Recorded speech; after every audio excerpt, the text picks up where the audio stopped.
Today we're working on sheathing for the east wall. It's the last of the main building's sheathing, and it'll be a milestone in its own way. Although it's not a priority for the spray foam, it will certainly help keep the heat in. It'll also just keep the snow and wind out. So we're gonna knock it out. We think it's a day, maybe a day and a half of work. Sit. Yes. Good boy. Sit. Yes. Good boy.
Not too shabby. It's nice to have all the sheathing done on the enclosed portion of the building here. I mean, of course, we still have the windows to cut out and we have the porch to do, but we're gonna consider this a victory that lasts us for most of the winter, probably. The downside is it's exquisitely dark inside. Yeah, I mean, I'm sure it's really grainy. The GoPro is struggling and it makes it look a little brighter than it is, but it is dark in here. We have a little light escaping in the area where the soffits are not yet installed. We've eliminated some of that light on the south side with the vent protectors. Here on the west side, you know, a little light gets in once the soffits are installed, but not much. And very soon, we're gonna have a ceiling that's covered up and none of that will matter. It's just dark in here. Wow, it is a beautiful day here.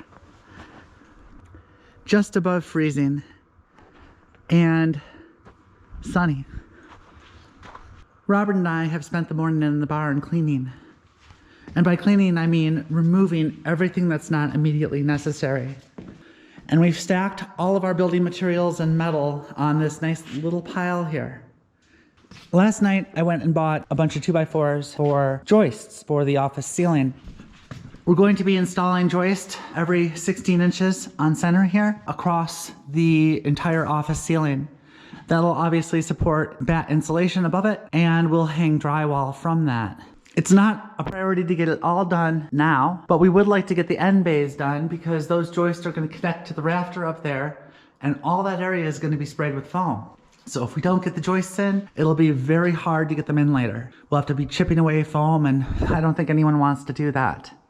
Before we start on the joists, we're going to install the north window frames. So we've got the vertical members for the windows already framed, and I spent some time marking out the locations for the top and bottom of the frame. Also, we're going to be cutting little wedges on the bottom with a 5-degree angle so that the sill slopes outward.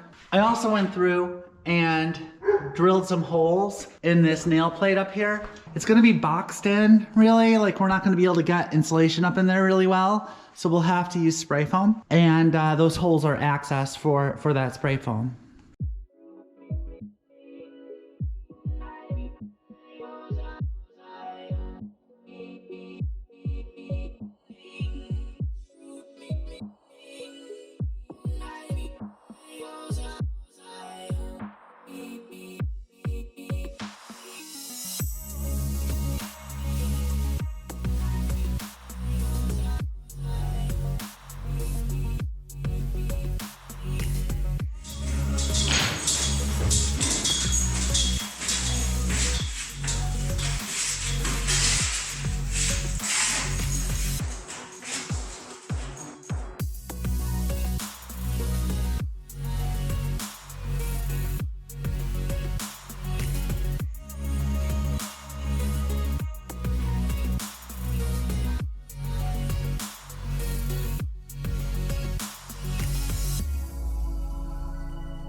Today, Robert finished up the vent protectors that are absolutely required for the foam, namely the ones that are squeezed right there at the top plate area. We did run out of foam for the second row. We would have liked to do that too while we were up there, but we just ran out. So we'll probably buy some more, and if we have time before the spray foam, we'll probably install that stuff too.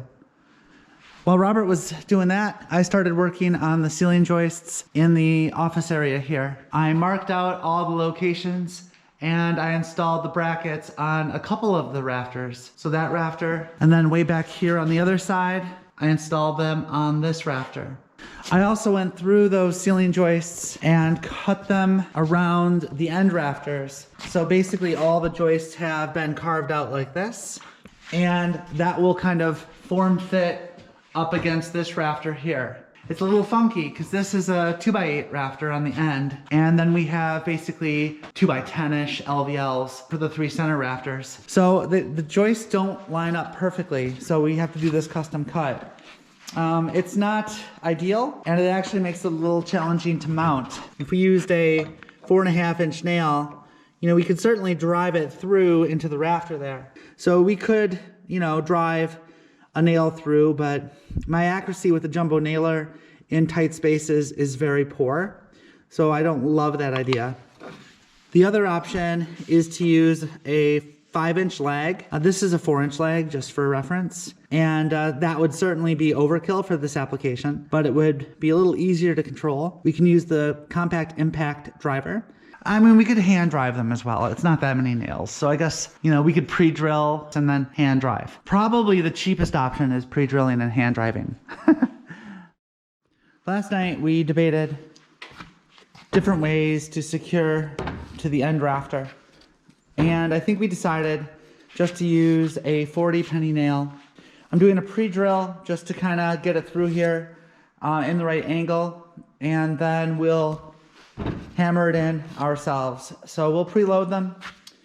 They should stick a couple inches into the rafter. So I'm hoping this is enough. I think we're gonna play it by ear. Go one joist at a time, install them in the method that makes the most sense for that location.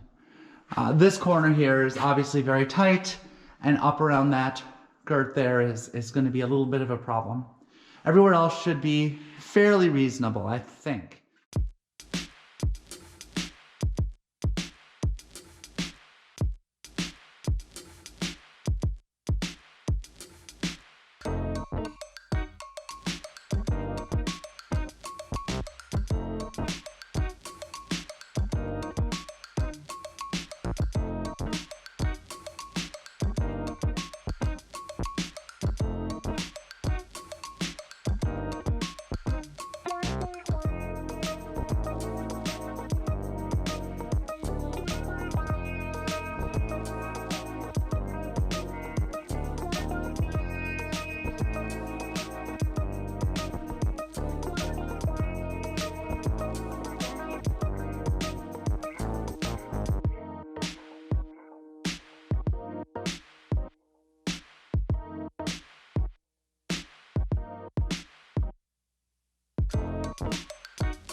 So we're done for this moment in time. We still have 8 more joists to put in, but that's easy peasy. They just drop right into the hangers. All the hangers are installed.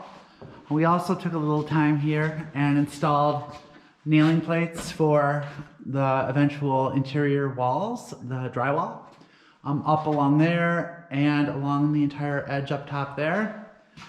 And finally, along the top of this side here. Also out here, everything is pretty much ready to go. They should be able to do their job without too much issue. And we're on for tomorrow morning.